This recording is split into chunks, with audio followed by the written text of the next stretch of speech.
All right, guys. Hopefully you enjoyed our longer than normal battle report with the final score. Blood Angels 74. Two Necrons only 38. Brutal. Brutal. I mean, this is a low-scoring primary mission. Usually, it's a tough slog.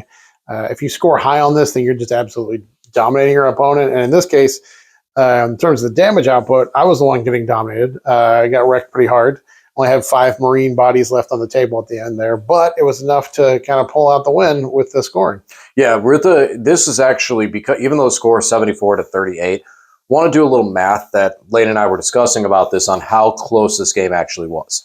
So I did misread the thing. I thought the secret mission was just having the Warlord unit, but regardless. Yeah, DJ's secret mission, just to talk this out, the secret mission, I forget what it's called, but it's the one where your Warlord has to get on your opponent's... Command insertion. Command insertion. Has to get on your opponent's deployment zone objective, and you have to control it. And objective marker deployment zone. So the one where you plant missions or objectives, if they planted an additional one in there, you could use that. Yeah, technically. But yeah, and DJ fell back from my Marines and was going to reanimate and use the command barge with a resurrection orb to reanimate more guys. Plus the heal from the Technomancer. Yeah. So with the heal with the Technomancer, I would have healed a little bit with him, and then I would have had the resurrection orb to heal and resurrect. And by that time, because I had 1 wound on the guy, I did thick 2 for it, so I think it was up to like 1 wound remaining. Mm-hmm. So I would have healed the guy to full, and then I roll a number. Yeah, I put a Wraith on the objective. So that was the plan. You would have had the unit on the objective, but not the Warlord himself. And that secret mission says the Warlord. So it's the model itself, not the unit he's attached to. And that was because he fell back, he couldn't advance or anything, so it was kind of stuck there. So yeah. So with that being said, the reason that I fell back in that or moved away in the first place was you had a 3-inch charge. I was able to turn to a 9-inch charge. So I was hoping that you failed it. That you failed the charge. Mm-hmm. You did initially. You used the reroll. You stuck it. 17% of the time works every time. Had you not failed that, had you fail it, and this is just for the math hammer of the whole thing. Number one, it was stupid for me to send the Psychomancer and the Scarabs into it. I should have just sent them straight at the objective in hindsight to just make sure that the intercessors are gone so that you don't get the 15. Had I played that correctly, which that was me, I played that wrong. With just the math of it, and this is the only reason I bring this up is for how close this game actually was, because 74-38 doesn't look close. If he fails the charge, that 9-inch charge, now my Wraiths are free to move. He's on the objective nonetheless. I move the Wraiths forward. I can pretty much get him on the objective, and then I start shooting the squad with the spiders, with the Wraiths, and start shooting him until the point where he just has a little bit left. I charge. Technomancer is now on the objective marker. We smack the squad into oblivion because now we're full rerolls. We score those points. I send everyone else into the intercessors. Now the Psychomancer is not standing in his face trying to get destroyed with Assassinate. And now the game has gone from 74-38 to Necrons 58 and a Blood Angels, I think it's like 50 or 44 or 54 at that point. So, or 54. So literally that one charge, that 9-inch charge, stopped me entirely. Stopped my comeback entirely. So I was very, very close. I needed him to fail a 9-inch charge, and of course, Lane can't do what I wanted to do. I refused. I did once. I failed once for you, and then Captain Free Strat, so I did the reroll. Yeah, I think it was a great game because it kind of just shows how Warhammer works in terms of scoring. Like, DJ obviously dominated me and just destroying me, and nothing I never touched one of the Canoptek Doomstalkers, did no damage to them, killing Wraiths and Scarabs and then just coming back to full health, and Scarabs is coming back. Scarabs are brutal, but yeah, when they get full rerolls, the amount of damage they put out because they get 6 attacks apiece with lethal hits, just fish for those lethals. It's just so many wounds that you can do. As we saw, they took the last 3 wounds off of Land Raider by me failing some 2-ups. So, yeah. But that no. Land Raider was the bane of my existence because of how much it protected your guys and transform around. Land Raider. The Overwatch threat is huge from those flavors. Yeah. That and the deck of secondary cards. All my cards were all over the place. Oh, turn 1. Oh, you want to destroy that vehicle turn 1, don't you? You want to destroy that toughness 12, 16 wound vehicle this turn. That's exactly what you want to do. And I mean, I had some CP to go and shuffle some out, but I needed the CP to keep board control because I was able to use my command points efficiently to push back, just not enough. And like this mission, like you said, this mission it's a weird one. Probably should. I don't like this mission for competitive play because, number one, the primaries are swingy, but when you get to the end of the game and there's only one objective in the middle of no man's land, and you pull something like secure no man's land, well, Right. the most you can score is 2. We're getting the one objective. Right. It really creates, a frustrating gameplay where it just comes down to luck sometimes. Same with things of cleanse or engage on all, or in what is it? Extend battle lines, even, too. Can be difficult. Yeah, and it's important to keep in mind in missions like this where you don't have to control your home field objective, your deployment zone objective. In my case, I pulled defend stronghold and extend battle lines fairly early in the game. I'm probably a turn earlier. I could have moved the guys off of my deployment zone objective, and they can go because once I scored those 2 secondaries, there's nothing else in the deck that would have scored me sitting on my home field objective. So I could have moved those out. I was doing the same. I was trying to wait a little bit to see if I saw those, and I didn't see them. And I got the only one I did see was defend stronghold, but I didn't see engage on all fronts. I didn't see behind enemy lines. There was a lot of things that I was in position to possibly score, and I just never saw them. Yeah, it's probably a bad idea to charge you Ophidians into the Land Raider because you probably wanted to hold them back. I know you were trying to move block with them, but just having them uppy downy in every turn to score some secondaries might have been more valuable than even charging a Land Raider. Even though all the secondaries I got, they never would have gotten because everything was just like, oh, let's, we need this or that. It was just, I don't think they would have gotten against those. But they were, I think that it helped with them stopping the Land Raider because then you weren't able to rush into my backfield that turn earlier. And I was trying to hold out for things like engage on all fronts and extend battle lines and defend strong. I was trying to push for a little bit before I had to leave that home field objective. The other big problem is my home field objective is close to the end game objective, which made it really, really tough. I think with this mission, we were discussing this. If the center objective was the one that stayed till the end of the game, it might make it a little more balanced. If they made that the rule for the mission. Right. And then you roll off. The center always survives till the end, and then you roll for which ones disappear first. Right. I think it make it a little more, but it is tough, especially with some of the secondaries and other stuff, when you're removing objective markers. I'm almost of the camp, like, the more I play this mission, I feel it, like Lane said, it just really feels like this one mission does kind of hurt the spirit of the game a little bit there. It can feel... It's fun. Like I think it's a really fun game. It's a really interesting game because it required so much thought. And obviously, like looking at the table, you say, oh, there's no Space Marines left, but I won by 36 points.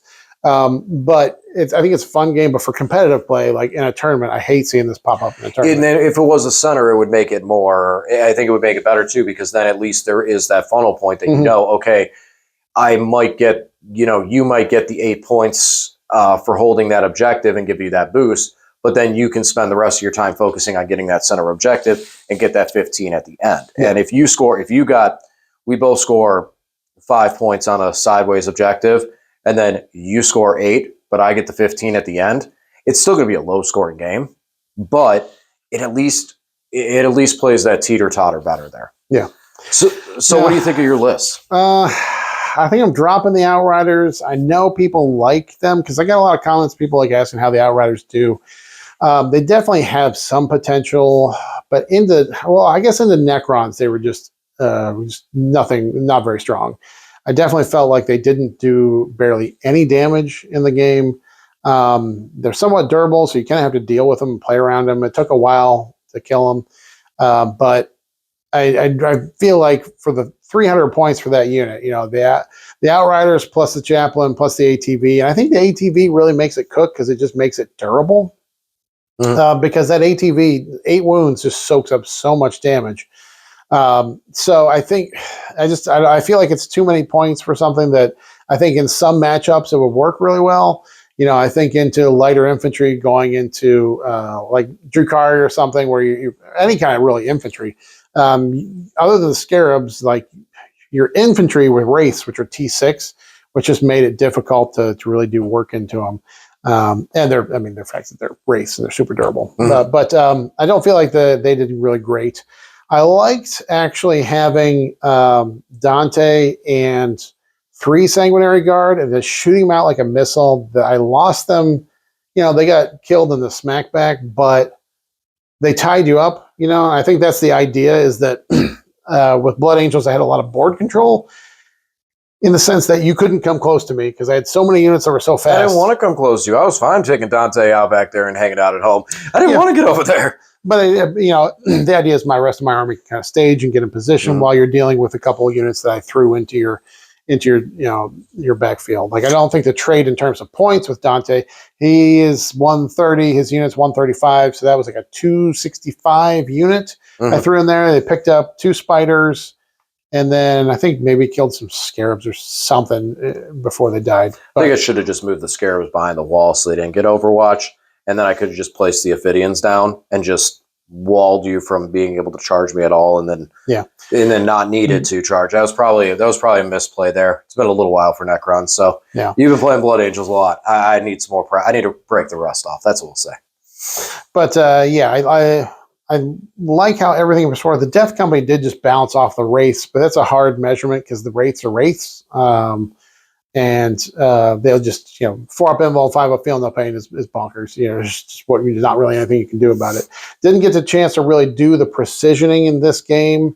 But I think a captain with the company heroes and using the precision strat on top of the company champion having the precision as well, I think that's a potent thing. I might keep the company heroes in the list, but overall, I think it did pretty well. Other than, like I said, Bike's probably going to swap those out for something. So there was a question in the comments section that I'm going to respond to now, is how to deal with precision in combat. Number one, precision, you have to have line of sight to see it. So if you can keep the character hiding behind a wall, even in combat, can't precision them. Yeah, precision just says you have to be able to see them to get them. And so even in fighting, so if you got a character hiding, they're safe. And number two, which was one thing I was trying to do this game, constantly keeping pressure on you to have to spend command points. So you really did not have the ability to go into that. I mean, I don't think you ever made it really to 2 CP. You were like one, spend it, one, spend it, one. Well, if I made that 9-inch charge without needing the captain reroll, then I would have precisioned there, and he would have shredded that necromancer or that technomancer real quick because he doesn't have an invuln, and I got 21 hits. So 21 hits onto a character would have worked real good. It would have worked real good. But you were forced to use all those abilities. With mid fallback. Yep. Catacomb Command Barge. Did not get to use the reanimation trick this game. I didn't feel like I needed it on that squad, and it really wasn't necessary on that squad. Because you weren't, it was the Technomancer. I almost picked them up, though. It was the Technomancer. You got down to 1 wound on those wraiths. Yeah, but it was the Technomancer. Also, I wasn't planning on going for a secret mission, honestly. But it wasn't really necessary over there. Over the course of the game and everything, initially, I was like, okay, we're going to go this way, and by the time I get over there, they'll have the health. They'll get back. So it wasn't necessary.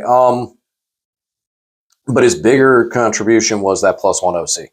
That +1 OC was massive, turning the Scarabs into OC2, and then just shutting you off cleanse, shutting off that objective, super, super big. So I think I'm going to run the Catacomb again. I think the biggest thing was for me was just the order I got secondaries in. And I mean, I misplayed a little at the end with it. I don't mean to kind of be contrarian here, but also you scored 10 on primaries. That was also an issue. Yes, and as we said, that was also an issue, not just the secondaries. No, but it was more the secondaries and the primaries, because again, I went for the secret mission. If you didn't make that charge, boom, there's 20 points, and that puts me at a 30. So I was ready to kind of bank into that and go, okay, I could do this and go into that. You made the charge. That happens. It's a game of dice. Sometimes that's gonna be the way it breaks down, because I couldn't get across the field to get that. Now, let's go into this alternate universe where that objective marker disappears first. That one still it disappears second. And this is the end game one. Okay. Now, I mean, whatever. We play the whole game differently. So yeah. But now the fact is that my army is very fast. So I'm It is, and I would gladly with my Doom and Stalkers. I mean, love to see Necrons them are very across. fast too. So, but yeah. But then that's a whole different game towards the primaries. It's not a matter of like, oh, my army struggled to score primaries. My army really struggled to score primaries on this mission. Mm-hmm. And it'd be the same thing on the opposite. If it was the other way, we'd be saying the same thing. We'd be going, well, what if the objective marker was over here? Then my army suddenly struggles. So I think hopefully when they revise these missions and stuff, maybe they do make it just the center field one and you roll off the side too. I think that would clean it up and make it competitive and fun. Yeah, but we don't see it in tournaments a whole lot, this mission. So hopefully people are not. I mean, there's just certain ones that feel bad in tournaments. So, like I said, it was fun. Definitely makes you think your strategic muscles here as far as making sure you get on that last objective at the end of the game. And obviously it came down to 2 jump intercessors charging and finishing off the command march, which was just ridiculous. Got the 2 mortals on the impact, and then Power Fist did the work. So. Yeah, I should. That's why I should have brought the Scarabs over there. I got greedy and tried to go back here. It's like, well, I'm not going to defend the stronghold. I need the Scarabs to wipe out that entire difficult squad that's 4 wounds apiece. I should have just that was dumb.